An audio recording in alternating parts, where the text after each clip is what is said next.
Hello, everybody. Welcome back to the Prog Connection. And today we're going to be doing a relatively quick one.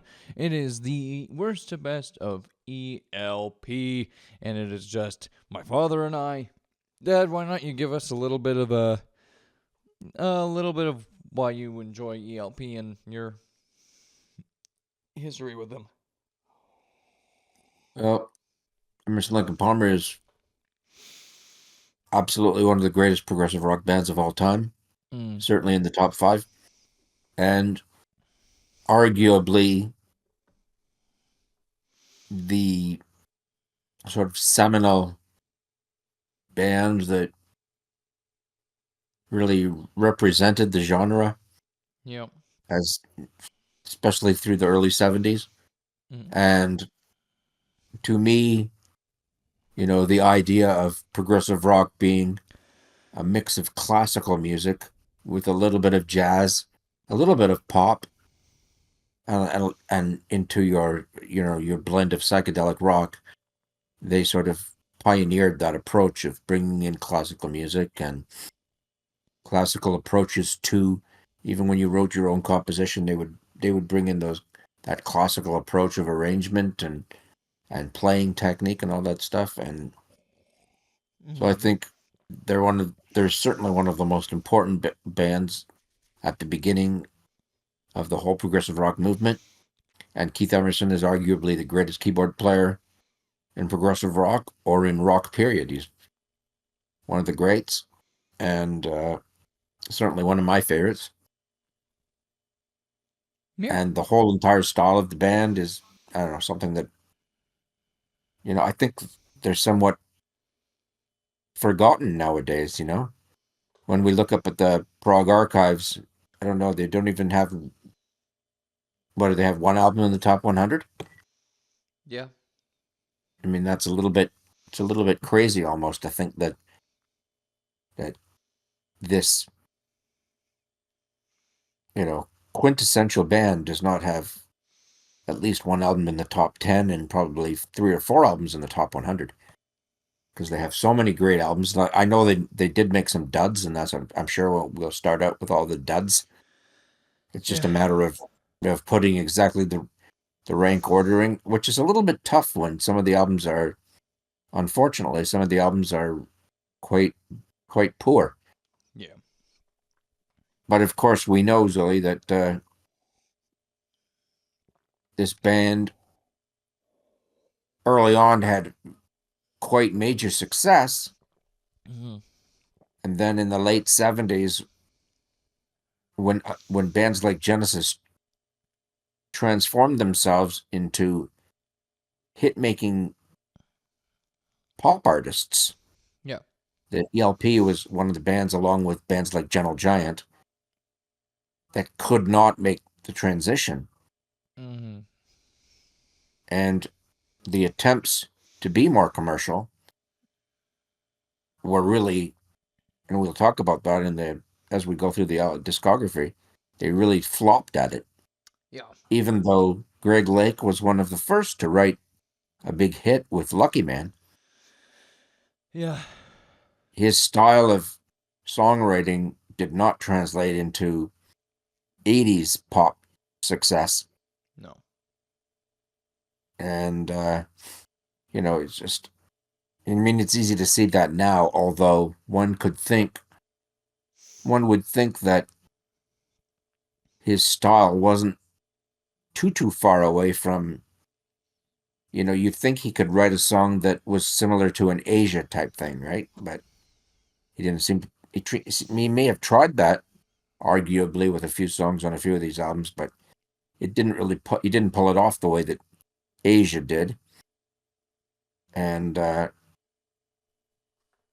think they would have been better off to just stick with the progressive rock that they knew how to do, and that was pleasing to at least a cult fan base, right? Yeah. To their original fan base, because they weren't going to draw in other people. No. Because to draw in a pop audience, you need something more than just songs, right? You need to either have presence on videos. So you need a front person that is somehow appealing to the masses, the way that Phil Collins could be, right? For Yep. Genesis, Phil Collins was an appealing character to the mass audience. Yeah. Or you needed some kind of a gimmick. And arguably, for example, Genesis had that with the various videos that they did in the early 80s. They were able to do videos that it didn't really matter if you didn't know the guys in the band, but the videos were entertaining. Yep. And I'm thinking of the ones with the puppets and stuff. I was just saying that, you know, although Emerson, Lake and Palmer had success in the early 70s, Yep. when it came to the later 70s, they were not able to transition to the No. hit-making machine the way that Genesis was able to. Yep. And, for example, in the 80s, that Yes was able to with Trevor Rabin and songs like Owner of a Lonely Heart that were able to stay with somewhat within a progressive rock ethos, Yeah. but still able to appeal to a mass audience, a pop audience, or at least an AOR rock audience. Yeah. And they made efforts, but they just didn't seem to pull it off. And as a result, oftentimes, as we'll discuss, they made some pretty lame albums Yep. that didn't appeal to their traditional fan base No. or to the prog rock audience and didn't appeal to anybody else either. Yep. So, I mean, I understand that's not easy, but, I'm sort of in favor of bands sticking to what they do well. And if you get commercial success, you do. And if you don't, you don't. Mm-hmm. I know you still have to make a living, but, there's lots of ways to make a living in this world. Yeah. But still, as a result of sometimes trying to reach a wider audience, they made albums that were, were obviously had no commercial potential and no attraction to their traditional audience. Yeah. So, with that, you basically said everything that needs to be said about ELP. By the way, we are going to be talking about only the studio catalog of ELP. That does not include pictures on an exhibition. That is not going to be on this list. However, we are going to be instead talking about 3 to the power 3 by 3, and of course, E.L. Powell. So, why not we start off, Dad? You go ahead, start us off. I found it a bit of a struggle between the album 3 and the last Emerson, Lake and Palmer album, In the Hot Seat, as to which one was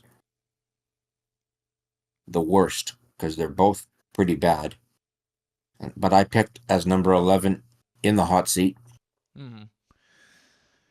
It's quite bad. I would say it's borderline unlistenable, at least by an Emerson, Lake and Palmer's or prog rock standard. Like, it's just doesn't have anything at all going for it, other than with anything Emerson is involved in, his keyboard playing is always good. But other than that, I wouldn't say there's anything good about this album. There's not really any good songs on it that I can point to. So, I mean, I really can't stand this thing, and I would never listen to it again. I only listened to it for this countdown just to remind myself as to how bad it is. It's terrible. So, dead last, In the Hot Seat. Yeah. It's really quite terrible. All right. So, I have a few contenders for last, but for me, upon listening to it again, this one seems like the worst to me. And my number 11 is 1978's Love Beach. Wow. Nothing good about this album except maybe Memoirs from an Officer and a Gentleman and Canario. Uh, this is cheesy 60s rock schmaltz. It's Keith Emerson finally shows up on the big epic. But it's almost not even worth the pain of going through the album to hear only 2 okay songs. Sorry, this album is next to god awful, and I would call it one of the worst prog albums of the 70s. If you want no standout tracks. If you want to hear Keith Emerson play well, listen to pretty much anything else he's featured on. I suggest skipping this one. Number 10. Dad? Well, I'm going to get to Love Beach shortly, but at number 10, I have 3 to the power of 3. Again, this has, I guess, Robert Barry or somebody singing. Yeah. He's not a particularly good vocalist, but and his songwriting, to me, it sounds like he's trying to push towards an Asia type sound. Mm-hmm. But he's no John Wetton, and he doesn't pull it off. And there's nothing prog about it at all. It is an attempt at being an AOR type, again, like an Asia. But it's not great, and there's no really good songs on it. So even if you're just going for like an AOR album, it's not good at that either. So I don't know. I would take this in the hot seat and put the 2 together and just, put them in some kind of place where you can melt things down and just throw it into the trash. It is again pretty much unlistenable. I think is this the one where they had the Bird song, 8 Miles High? Did they have it on this? Yeah, they did, and Deste de Vida, which was actually good too.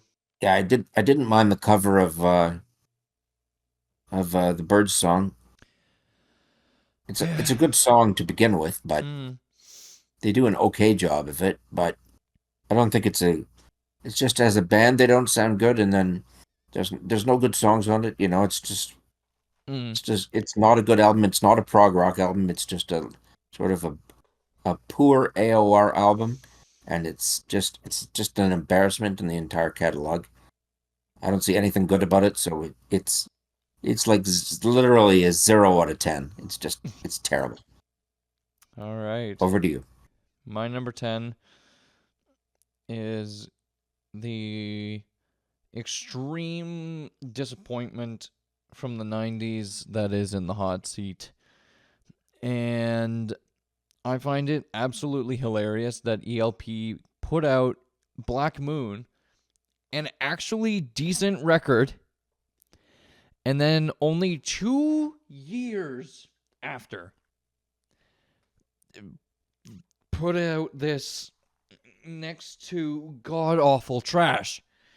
Nothing is particularly bad, but this isn't what you expect when you buy an ELP album, except maybe the good keyboards, but that's a staple of Keith Emerson anyway.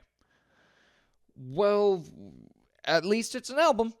No standout tracks still. Next album, number 9. Dad, please. Number 9, I have Love Beach. Yeah, the only track that's listenable is the longer track, the Memoirs of an Officer and a Gentleman. Forgot to talk about that a little. But it's listenable, but still it doesn't stand up to any of the earlier Emerson, Lake and Palmer albums. And the attempt at an epic, Dad, I think you and I both observed, it's a decent attempt at an Emerson, Lake and Palmer style epic. The problem is it's very slow and doesn't change. it kind of just stays slow the entire time. It's a good attempt, but it's kind of a half-hearted attempt, in my opinion. Yeah, there's not much bombast or anything like that. Nope. It's very mellow. Yeah, so overall, I mean, if it wasn't for them later on to go to do In the Hot Seat and 3 to the power of 3, then this would be the absolute trash that it really is. It's not, there's nothing prog rock about this album. It's just sort of crap. Mm-hmm. I mean, I really don't like this album, just like I don't like In the Hot Seat and 3 to the power of 3. Just none of these albums are even worth listening to anymore. Yeah. So after we're done with this list, I think I will never listen to this album or the aforementioned In the Hot Seat and 3 to the power of 3 again. I'll never listen to them because they're not even they're not even listenable really. They're just Yeah. they're just terrible. Hmm. So yeah, terrible stuff and sort of an embarrassment. Uh, my number 9. Oh, okay. First one I have on physical. Yay. Works Volume 2. Yikes. Yikes. Why isn't there anything good yet? Okay. So, other than Show Me the Way to Go Home and that Christmas song, this album is an absolute mess. And a bad one at that.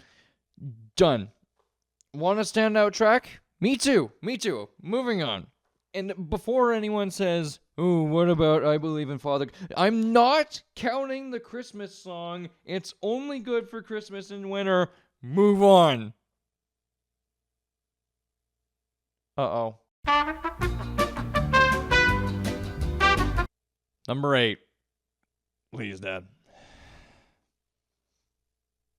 Well, I will echo you, so I know yours was number 9. I'm at number 8. I had Works Volume 2. I really do like the Christmas song, but you're right, it only works around Christmas. The rest of it is mostly just not good. Mostly doesn't work for me, and Mm-hmm. again, even the whole idea of these Works albums were the beginning Of of the the end, right? Yes. Exactly. Yes, it took a long time to get to the end, but just not a functioning band anymore at all, right? It's just like all the magic is gone, and It it's fizzed like, out. what are they trying to do? I don't even know. No, I don't know either. Yeah, to me, it's not really much prog rock anymore. It's just a lot of silliness and Yeah. not really doing, just not doing anything well. Especially since it's such a great band, and you're just like, wow, this is what a terrible way to go. Yeah. Yeah, the Christmas song is basically the best thing on this album. And it's not even appropriate for what, half the year? Yeah, and it's only good at Christmas. Yeah. So I, yeah, Works Volume 2. All right.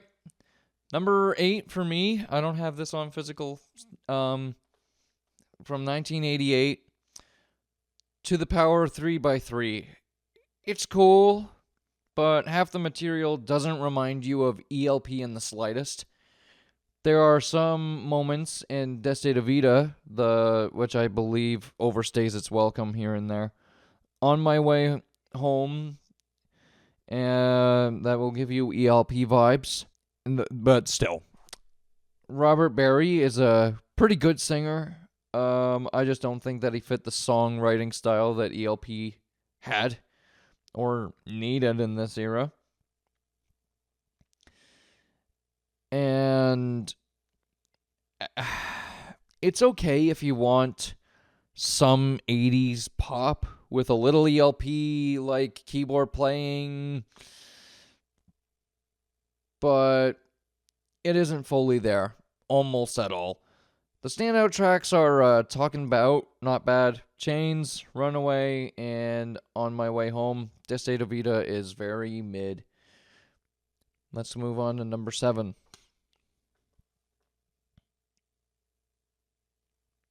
Number 7, Zoltan, I had Works Volume 1. Uh, Obviously, Fanfare for the Common Man is good, and C'est la Vie is good. And they're probably sort of almost, you know, sort of best of Emerson, Lake and Palmer. Yeah. So they still had some magic, which Yeah. is nice to see. But I do like the piano concerto, but again, you're getting away from being a band, right? It's like a Keith Emerson solo project. Yeah. And he did a good job of writing a piano concerto. I'm not saying it's bad. It's good as a classical piece of music, but How it's not really necessary is it? it's not really a prog rock piece of music anymore. It's a No. solo classical music. If on your solo music you want to do classical music because you know you're Keith Emerson and you're up to it and you can do it, that's great. But it's not Emerson, Lake and Palmer anymore. It's No. just Emerson. No. And therefore kind of makes it an unnecessary solo piece. Yeah, it doesn't really take that out and then trying to do something else that's more prog and make Yep. it into just an Emerson, Lake and Palmer album. Yeah. Could have easily been like a take a pebble situation, but it didn't turn into that at all. Yeah, so But yeah. yeah, it's okay, but it's really not Emerson, Lake and Palmer anymore. It's a little bit of solo this stuff and solo that stuff, and Yep. you know, yeah. So yeah, all right, I'm gonna over to you. I'm gonna echo the exact same sentiment. My number 7 is also going to be Works 1, and it's kind of sad because you can even see on the back here. Side 1 is Keith Emerson's section. Side 2 is Carl Palmer. Oh no, side 2 is Greg Lake. Side 3 is Carl Palmer, and then the last side is the band. What really makes me sad is that it's only 2 tracks, Pirates and Fanfare, which Pirates is fine. I don't have anything a ton against Pirates. And I think Fanfare for the Common Man is a very good classical cover again, but that was a thing that they did well at regardless. And again, Dad, like you said, C'est la Vie is good. But the big problem about this is it's barely an ELP album. I think it's yeah, it's barely an album. It's not really a band at all anymore. It's not a band album. There's literal solo sides like I just showed you, and only one collaborative side. Better than Works Volume 2, but I'd kind of hope by this point oh my god. The standout tracks are C'est la Vie, The Enemy God Dances with the Black Spirits, and Fanfare for the Common Man. And oh my god, I am craving for something actually good. So, Dad, number 6, please. At number 6, I had 1992's Black Moon. Mm-hmm. Obviously, at the time when it came out, it was such a wonder to have Emerson, Lake and Palmer back, and they were doing something, and the lead off track has certainly got some bombast to it, and it's positive and sounded good. And in the first 2 or 3 tracks, Keith Emerson's playing is really good, and there's some good Hammond flourishes and stuff. Yeah. And again, they do a classical piece, Prokofiev's Romeo and Juliet. They do Yep. a great job of that, and I love that. Mm-hmm. But there's an attempt, Affairs of the Heart that they wrote with Jeff Downes. So definitely trying to get into that Asia type of sound. Mm-hmm. That's kind of a bit lame, and most of the rest of the album is kind of like sort of middle of the road, and Yeah. but it's a listenable album, Mm-hmm. if not great. It's okay, which is why I have it at number 6. It's Yeah. okay. Mm-hmm. It's not an embarrassment, but sort of kind of the last okay Emerson, Lake and Palmer album. where it still sounds like an Emerson, Lake and Palmer album, Yeah. but it's missing that sort of prog rock magic. Consistency. So, but still, it's good. Yeah. It's good. Mhm. It's middle of the road. Yeah. And for my number 6, I'm going to echo the sentiment, and I'm going to also pick Black Moon from 1992. Finally, something good! Now, this is quite an effort, actually. At least half of this album is listenable, if not great. It's ELP in the 90s. They aren't who they used to be, but they still have some magic left to create, and they did here. It's more song oriented, and you can definitely hear a bit of what of what would happen on In the Hot Seat, but it's not bad here. It's a strong effort. Farewell to Arms reminds me a little bit of John Mellencamp. Basically, after Lake went baritone, most of the softer songs sound a little bit like Dire Straits to me. Great stuff. The standout tracks, Black Moon, the title track's great. Affairs of the Heart is nice. Romeo and Juliet, that's a great classical cover. Farewell to Arms is great. Changing States is really good. Burning Bridges and Close to Home. A very solid effort for a band that had a little more magic left. Maybe they should have left it there. Next, number 5. Yeah, so when you get into the top five with a short discography, you're basically getting into what you think are the best albums, I guess. Yeah? Arguably, the top three is what really counts, but Yeah.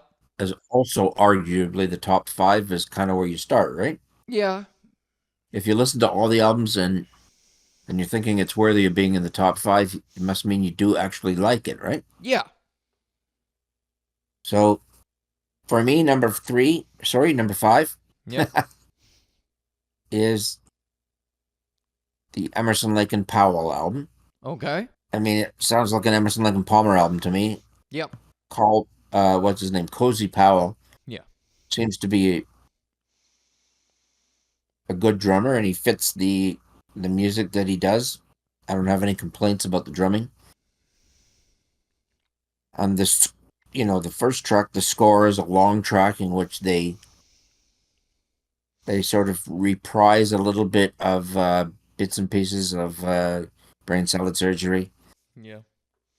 So, they really dig back into they're really trying at that point to dig back into their 70s high points. Yeah. Most of the album, even where they're trying to be a little bit more commercial, the songs are still well written, like Learning to Fly and Touch and Go is pretty catchy. And the keyboard playing is great and songs are good. And they do their normal classical piece. They do Mars, the Bringer of Oh War yeah. by Gustav Holst, which they do a fantastic job of. That's great. Oh yeah. So while it's not worthy of sort of the top three, it's a very solid ELP album, even if the P is not Palmer, the P is Powell, but still, Yep. it's an ELP album, and I think it's sort of one of the ones that you can really listen to, and if you're in the sort of 80s mood with the 80s sounds, Yeah. which, I mean, starting with the Works albums, Keith Emerson really concentrated on this Yamaha GX1, is it? I think so. Which has some nice sounds, but by today's standards, some of them are kind of a little bit on the lame side. Yeah. Some of them are They chintzy, some sound of like them if, are a little bit flimsy. I'm not crazy about all the sounds that come out of that thing. So Yeah. Keith Emerson seemed to really like this keyboard. He did.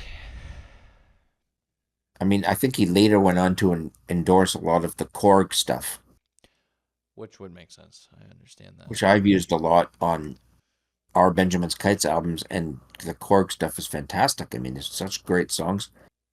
I have the Phantom here, and I have the what is it, the Korg Chrome, both of which are fantastic. Have great sounds. That Although I think the Phantom is Roland.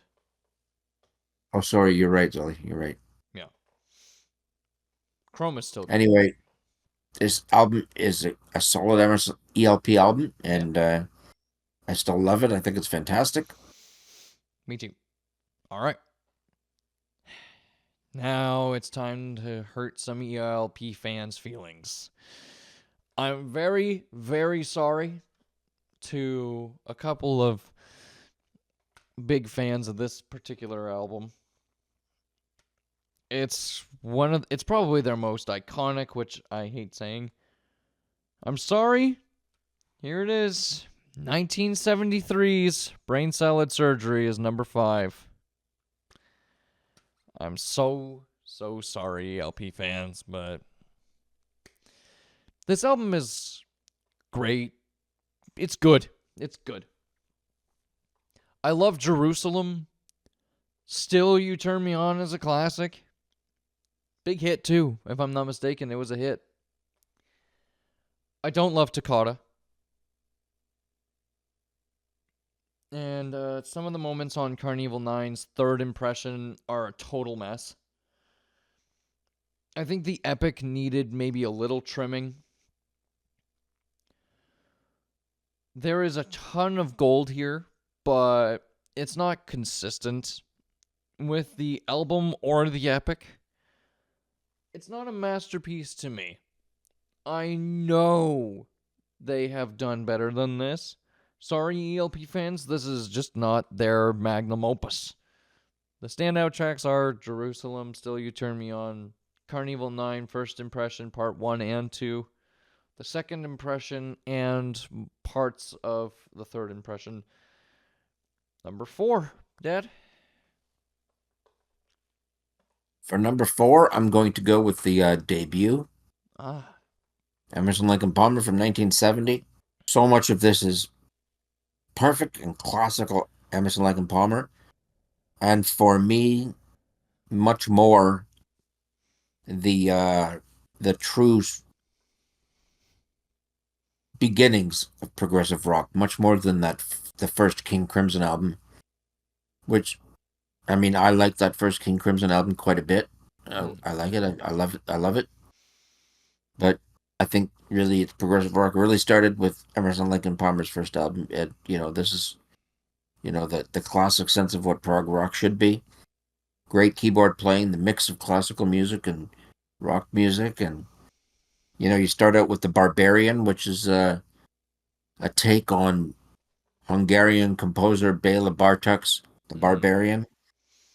So classical music you start out with, done in a rock sense, it's fantastic. And obviously Take a Pebble is, the epitome of what Greg Lake can contribute to a prog rock bit. It has fantastic piano stuff from Keith Emerson, and the playing on the inside of the piano, across the strings and stuff like that. And then it's just I don't know. I don't think I could say anything bad about this album. It's just absolutely stunning and should be way up there in the Prog Archive's top 100 prog albums of all time. It's one of the greatest albums of all time, prog rock albums of all time for sure. So, number 4 for me, the debut. all right. My number 4 is the last album I don't have on physical. It'll be 1986, Emerson, Lake, and Powell. Crazy underrated, period.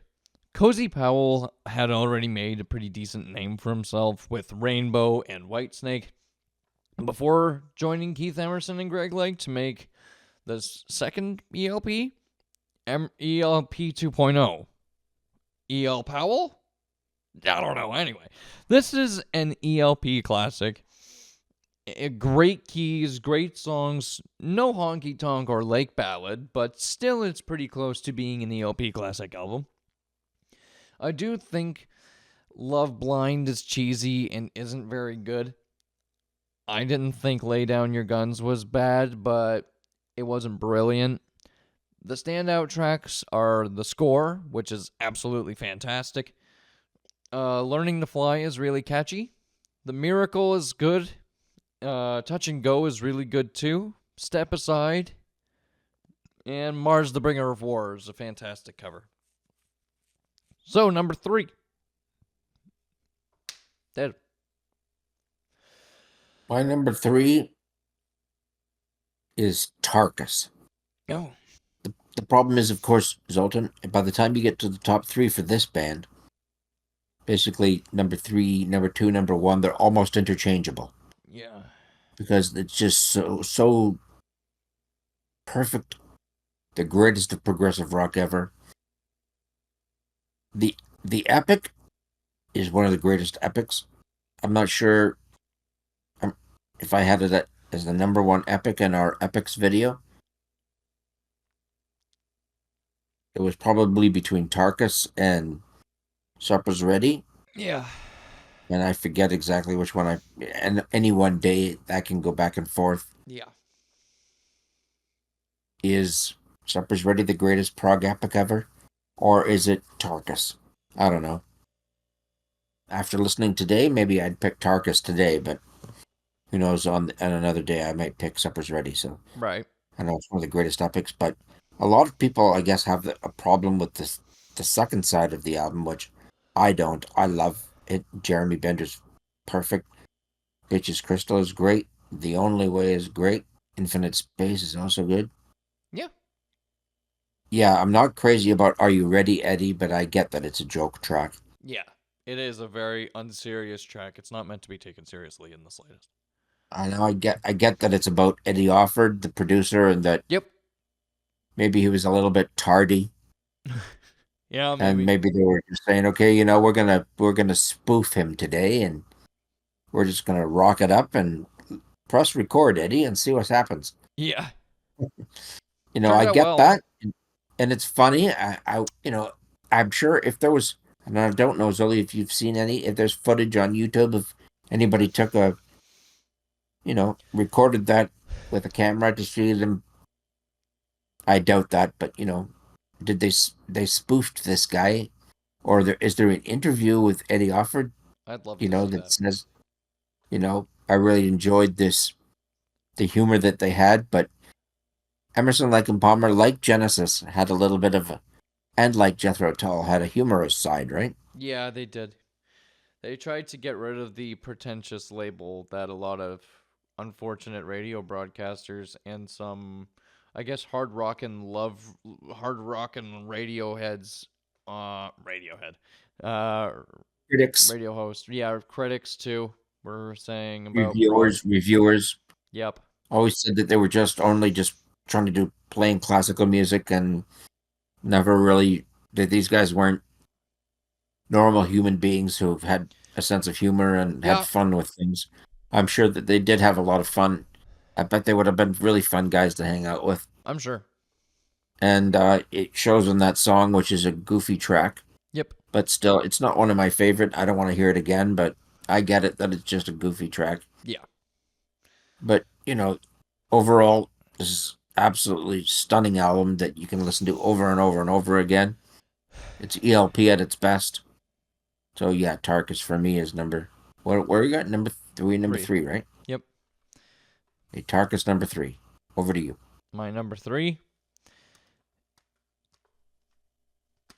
I'm going with the debut, Emerson, Lake and Emerson, Lake and Palmer from 1970. This is a classic. I I understand for some it's their favorite. This is great. Not fantastic or perfect, but I think it's got so many fantastic moments regardless. I think side 1 is perfect. I think Three Fates is great, but I think Tank struggles, and I think it drones on for a while. Thankfully, it ends with a great ballad by Greg Lake.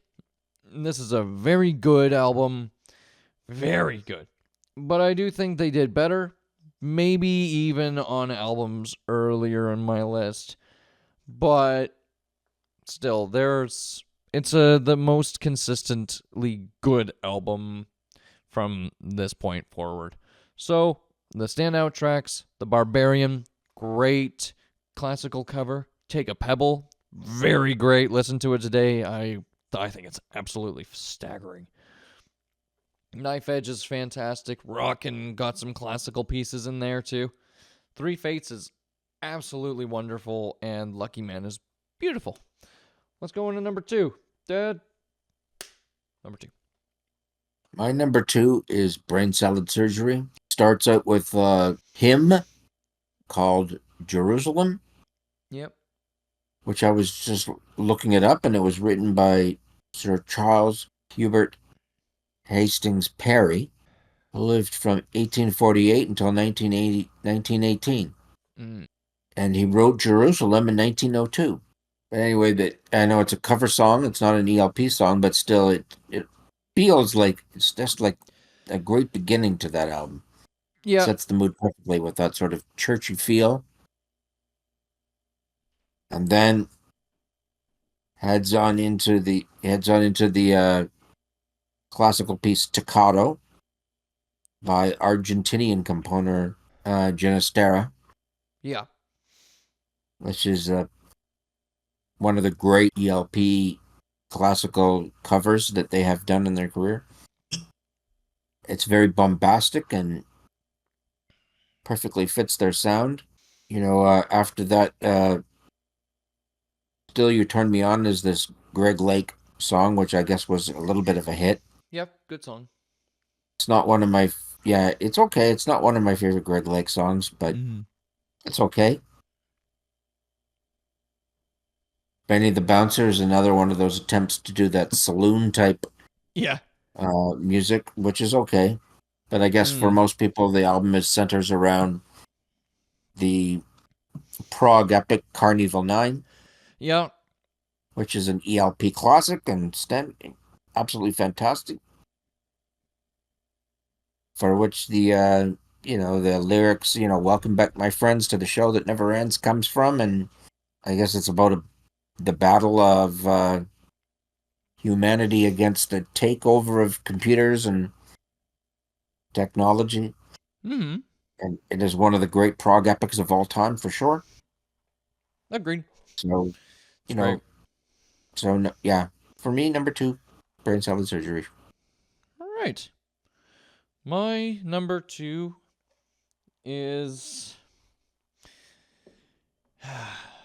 This could go back and forth. I think I'm just gonna stick with my list and stick with what I wrote before. Number two is Tarkus from 1971. So long as everyone can see that. That is. Tarkus will forever and always be a classic. And I'll say it here. Tarkus is the best epic the band ever produced. Ever. Period. Done. I have nothing more to say about Tarkus, the actual track. I don't have a single second. I'll say this: the album's second side isn't perfect. I didn't enjoy A Time and a Place, but otherwise, everything that's needed for a classic ELP album, besides a dedicated classical cover, is here. Standout tracks are obviously Tarkus, Jeremy Bender, Bitches Crystal, The Only Way, Him, Infinite Space, Conclusion, and Are You Ready, Eddie is pretty cool. Number one, Dad. By process of elimination, we both know what our number ones are. And Yeah, everybody so else my who number knows one, ELP will too. my number one is Trilogy. Yep. The Endless Enigma is one of these absolutely fantastic mini epics and classic ALP, just from beginning to end, with a wonderful little fugue at about the 7-8 minute mark, where Keith Emerson does his typical, I wouldn't say typical, but at that time it wasn't typical, but a standout classical piano playing in the fugue. It's wonderful. Of course, there's a classical piece. It's Hoedown by Aaron Copland. And the standout Carl Palmer track is From the Beginning, which was, I guess, a minor hit in the US and still gets played on classic rock radio to this day, and for me is the best Carl Palmer song ever, with a great Keith Emerson keyboard solo near the end. And the other track that really stands out for me is Living Sin, which is sort of bombastic and sort of Yeah, on the rocking side, but really powerful and heavy hitting. And really good. yeah, Baden's Bolero is a atmospheric track that in a lot of Great ways too. hits a lot. Yeah, it hits a lot of sort of that. If you're in the sort of mood for an atmospheric, moody track, it's definitely there. Still sounds like Yep. ELP too. Yeah. Mm-hmm. So I mean, I know probably there's a lot of ELP fans that would maybe put Brain Salad Surgery as their best album ever. It's hard to argue with that, but I'm sure there's another equal amount of people would say, yeah, Trilogy was probably where they hit their stride, and that was the best album ever. But that's what the two albums. Those two albums are the two best albums. Doesn't really matter which one you put at number one, number two. Those Yep. are the two best albums Yep. for me, anyway. And I'm sure for a lot of ELP fans, those are them. So this week, I picked Trilogy. So over to you, son. All right. My number one is also going to be 1972 Trilogy. And I think that this, before I get to my summary of the album, and I'll talk about it afterwards too, I think that Trilogy is the perfect example and perfectly sums up ELP in general. Trilogy is nearly perfect. It's almost every second of this album works. Almost every single one.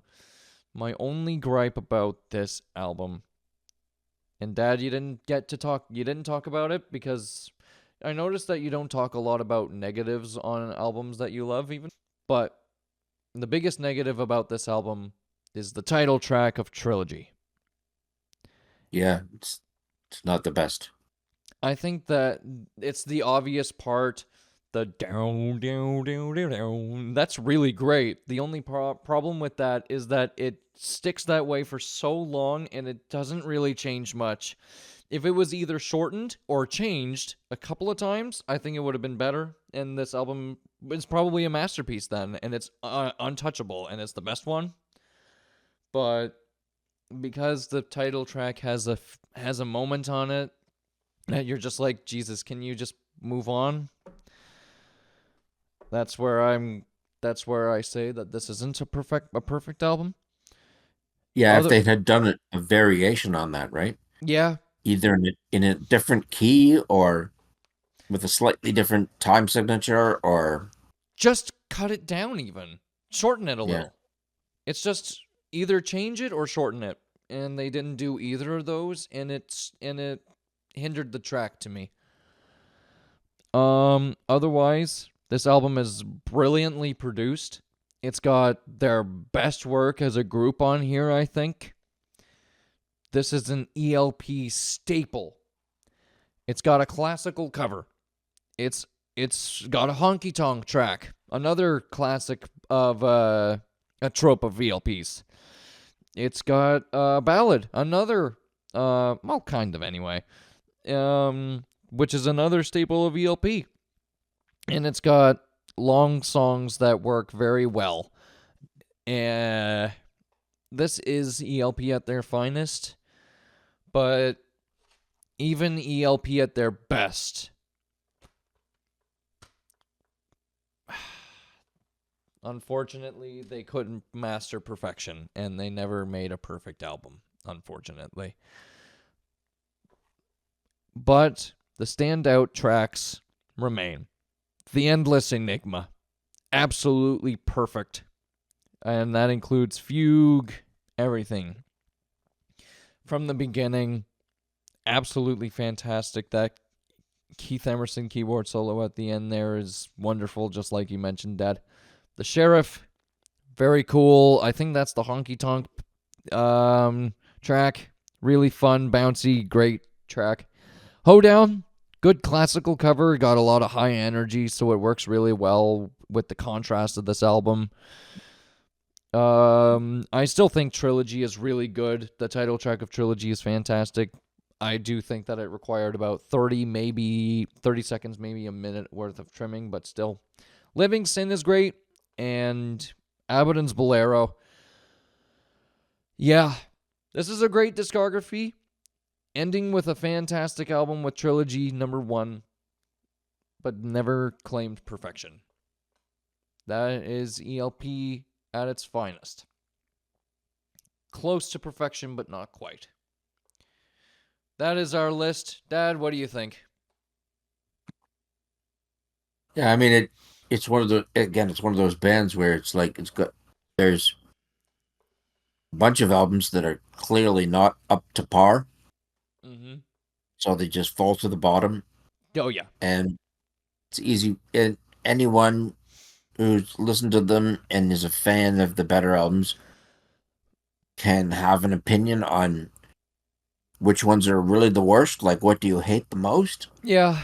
And they may disagree with our order, but it's just I know they're going to it's disagree with mine. subjective, right? Like Yeah. which one like there's bits and pieces of some of these albums that are kind of okay, where you kind of get sucked in, then you're like, okay, then it gets lame again, and you're like, okay, well, I really don't like this album.